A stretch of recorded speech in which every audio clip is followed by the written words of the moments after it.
শিশুর কপালে টিপ দেওয়া জায়েজ আছে কিনা এই বিষয়টি যদি একটু বিস্তারিত বলতেন। ডেফিনেটলি এটা বলা খুব প্রয়োজন। আমি এর আগেও একদিন মেম্বরে বসেই কি বলেছিলাম যে টিপ দেওয়া কতটা যুক্তিসঙ্গত এবং টিপ দেওয়ার বিধানটা কোথা থেকে আসলো, ইসলাম এ বিষয়ে কি বলে। আসুন, টিপটা আমরা কেন দিই? সবার আগে আমি যদি এভাবে ব্যাখ্যা দিই, even I asked my wife, আমার আমার ওয়াইফকে আমি প্রশ্ন করেছিলাম যে তুমি কি এই যে টিপ যে দিলা বাচ্চাটাকে, আমাকে বাচ্চাকে কিন্তু সে টিপ দিয়েছিল। তাকে জিজ্ঞাসা করলাম, খুব সুন্দর দুইটা কি ব্যাখ্যা দিয়েছে। এক নম্বর ব্যাখ্যা দিয়েছে, আমি আমার সন্তানকে টিপ দিয়েছি নজর যেন না লাগে। তাই বললাম যে টিপ দেওয়ার পর তো কি বাচ্চা কি দেখতে আরো সুন্দর কি লাগছে, তাই তো নজর তো আরও কি লাগবে। তুমি কোন উদ্দেশ্যে কি দিলে, এটা তো হলো না, এটা তো তোমার হলো না, যুক্তিসঙ্গত হলো না। টিপ দিলে দেখি আরও ভাল লাগে, তাই না? টিপ দেয়, আবার মা বোনরা তার উপর একটু পাউডারও দিয়ে দেয়।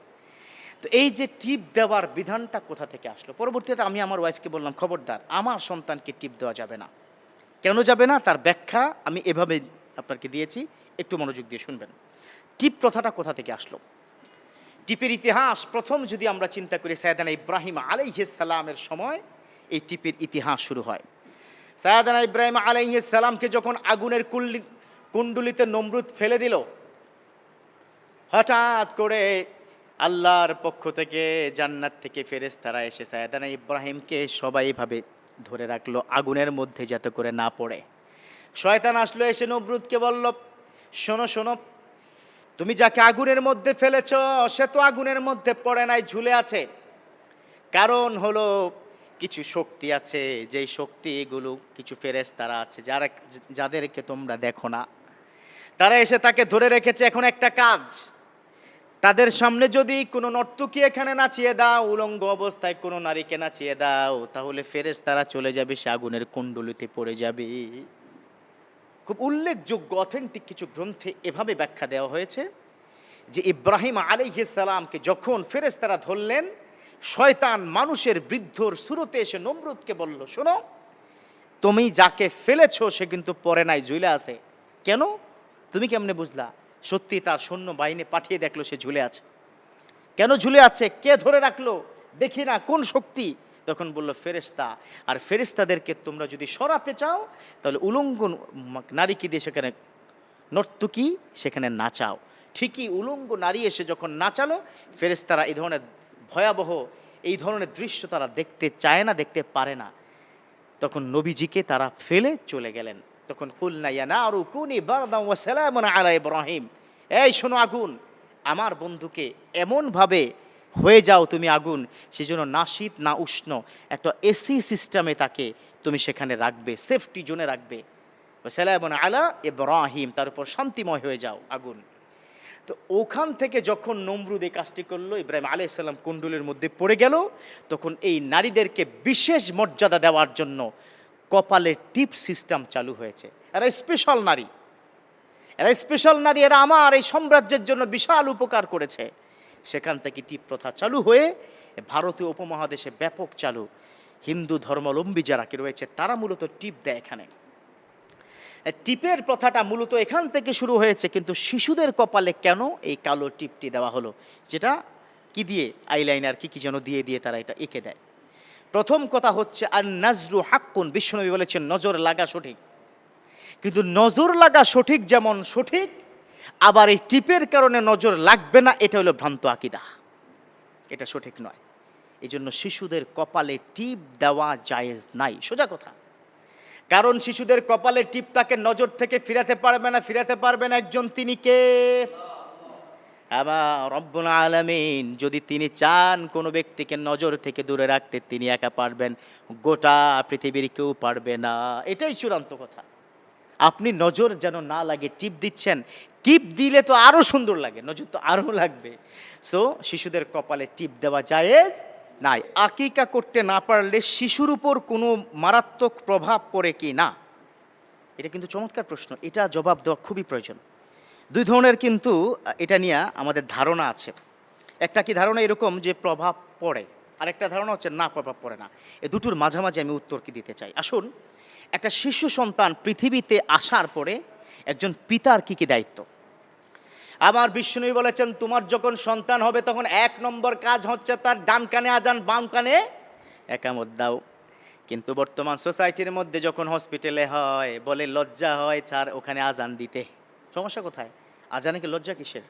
আপনার যখন শিশুতে আনবে আপনার বাচ্চাটাকে হাতে নিবেন, তো আপনার বাচ্চা, আপনার সন্তান, লজ্জা কিসের? এই সন্তান প্রথমে শুনবে আল্লাহু আকবার, আল্লাহ মহান।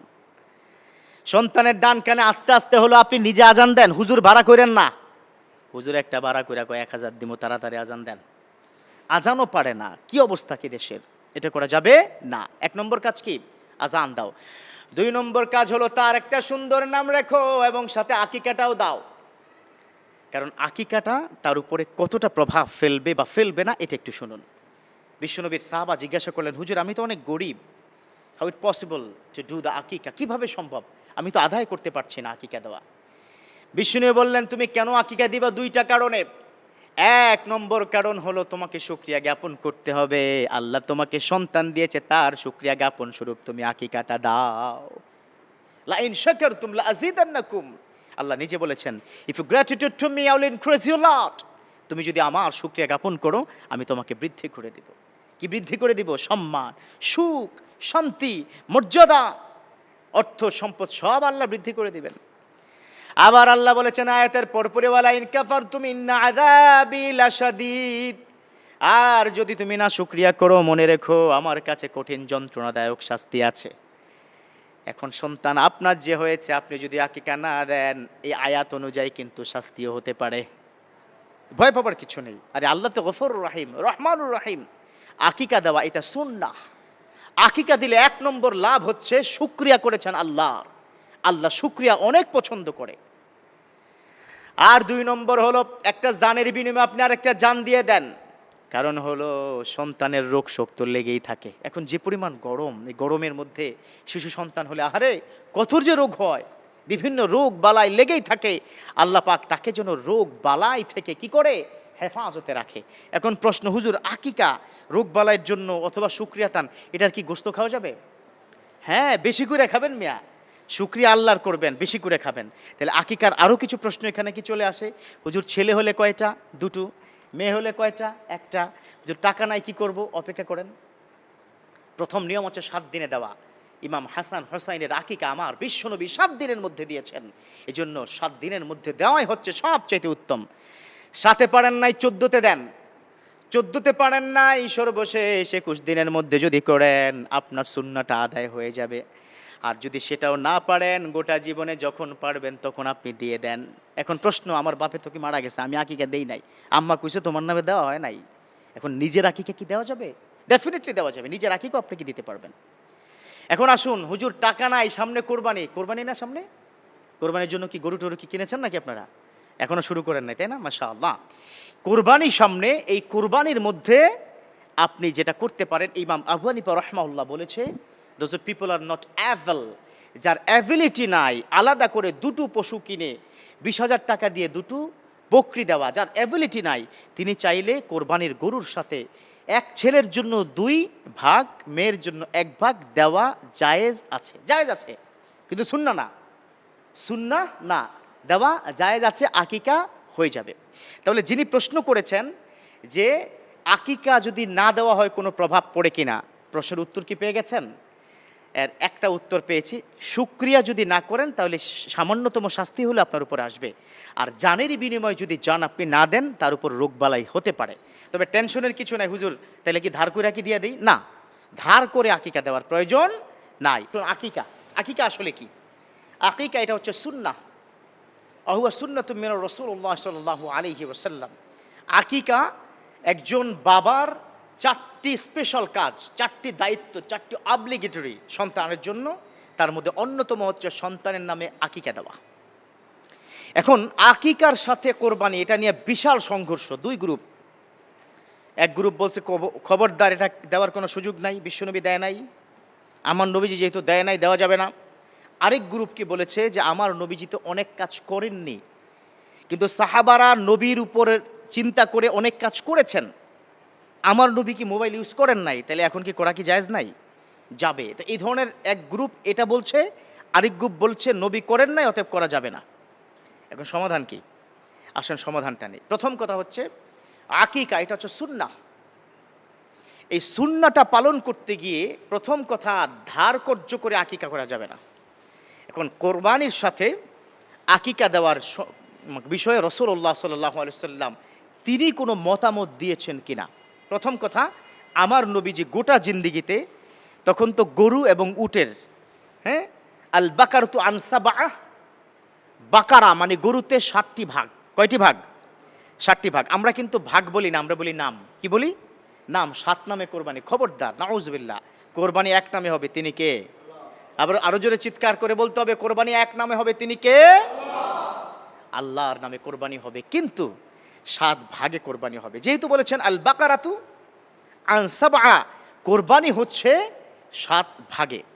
এখন আসুন, কোনো ব্যক্তি তিনি একাই কোরবানি দিচ্ছেন 7টি ভাগ, তিনি হয়তো তার আগে কখনো আকিকা দেননি, অথবা একসাথে তিনি আকিকা দেওয়ার ছেলেদের নামে বা মেয়ের নামে, এক ছেলে এক মেয়ে আছে, তাহলে ছেলের জন্য মেয়ের জন্য, ছেলের জন্য 2টো, মেয়ের জন্য 1টি, এরকম 3টি পশু কিনে দেওয়ার মতো অ্যাবিলিটি নেই। ইমাম আবু হানিফা রাহমাহুল্লাহ তিনি সাহাবাদের জীবনী ঘেটে হাদিস অনুযায়ী সাহাবী এবং তাবিঈন তাদের জীবনীতে তিনি দেখেছেন অনেক সাহাবা, দরিদ্র সাহাবী, তারা ভাগে অন্যদের সাথে কোরবানি দিয়েছে, সেখানে তার সন্তানের জন্য আকিকা দিয়েছে। তাহলে এটা সুন্নতে সাহাবা, সাহাবাদের সুন্নাও কিন্তু পালন করা জায়েজ আছে এবং যাবে। কেন আমরা সাহাবাদেরকে ফলো করবো? এটা তো আমার কথা না, এটা তো বিশ্বনবী তিনি বলেছেন। আমার নবী বলেন, আসহাবিকান নুজুম বিআইয়ি ইকতাদাইতুম ইহতাদাইতুম। ও দুনিয়ার যারা উম্মত আছে, শোনো শোনো, আসহাবিকান নুজুম, আমার সাহাবারা হচ্ছে আকাশের তারকার ন্যায়। সুবহানাল্লাহ। আকাশের তারকার মতো করে আমার সাহাবারা। বিআইয়ি ইকতাদাইতুম ইহতাদাইতুম, if you follow anyone of my company, of my সাহাবা, then you will success in this world also hereafter. তুমি যদি আমার একজন আদনা সাহাবাকেও ফলো করো, তার জীবনীটা ফলো করো, তিনি যেভাবে আমল করেছেন, তাকে যদি তুমি একজনকে ফলো করো, তাহলে তুমি পৃথিবীতেও সফল হবে, কাল কিয়ামতের ময়দানে আল্লাহর জান্নাতে যেতে পারবে। সুবহানাল্লাহ। বিআইয়ি ইকতাদাইতুম, একজনকে ফলো করো, যে কোনো একজনকে, ইহতাদাইতুম, তুমি হেদায়েত প্রাপ্ত হবে। তাহলে সাহাবাদের মধ্যে কোন সাহাবা উটের মধ্যে 7 নামে 7 ভাগে তার মধ্যে তার সন্তানের আকিকা দিয়েছেন, এটা সঠিক। আবার যারা বলে বিশ্বনবী জীবনও কি দেয়নি, এটাও সঠিক। তাহলে আমরা কি বিশ্বনবীর আমলের বাইরে কোনো কি আমল করব না? সাহাবারা যে আমল করেছে সেটা কি নিষেধ? সেটা কি করা কি নিষেধ? প্রশ্ন ওঠে না। সাহাবারা এমন কোনো আমল করে নাই যে আমলের সাথে ইসলামের সংঘর্ষ আছে। সাহাবারা এমন কোনো আমল করে নাই যেটা কোরআনের আয়াতের বিরোধী। সাহাবারা এমন কোনো আমল করে নাই যে আমলটা বিশ্বনবীর বাতলে দেওয়া কোনো পথের বিরোধী, কোনো মতের বিরোধী, কোনো কাজের কি বিরোধী। এমন একটা আমল গোটা জিন্দেগিতে কোনো সাহাবা করে নাই। তাহলে সাহাবাদের সুন্নাহ হচ্ছে কি? কোরবানির সাথে আকিকা দেওয়া, এটা জায়েজ আছে। এখন কিছু সম্পূরক বিষয় আছে। হুজুর, আকিকার গোশত কি আমরা খাইতে পারবো? অবশ্যই খাইতে পারবেন। হুজুর, আকিকার গোশত দিয়ে কোনো পার্টি করতে পারবো? পার্টি মানে হচ্ছে হয়তো কোরবানির সময় অনেক সময় আসে না, অনেকে কি বাড়িতে আসে, দাওয়াতের সময় আসে, হ্যাঁ, আবার শ্বশুর বাড়ির কি লোক আসে, আবার ছেলের শ্বশুর বাড়ির কি লোক আছে, মেয়ে শ্বশুর বাড়ির লোক আছে, পারবেন, কোনো অসুবিধা নেই। আকিকার গোশত সবার জন্য খাওয়া জায়েজ, পার্টিতে খাওয়াও জায়েজ, কোনো অসুবিধা নাই। বেশি করে খাবেন মিয়া। অথবা আকিকার প্রসঙ্গটা কি বুঝতে পেরেছেন? যেহেতু সামনে কোরবানি, যাদের সন্তানের আকিকা দেওয়া হয়নি, this is the right time, আপনি এখনই আকিকা দেন। মিনিমাম তো সুন্নতে সাহাবা হবে। আল্লাহ পাক আমাদের বুঝার তৌফিক দান করুক, আমিন।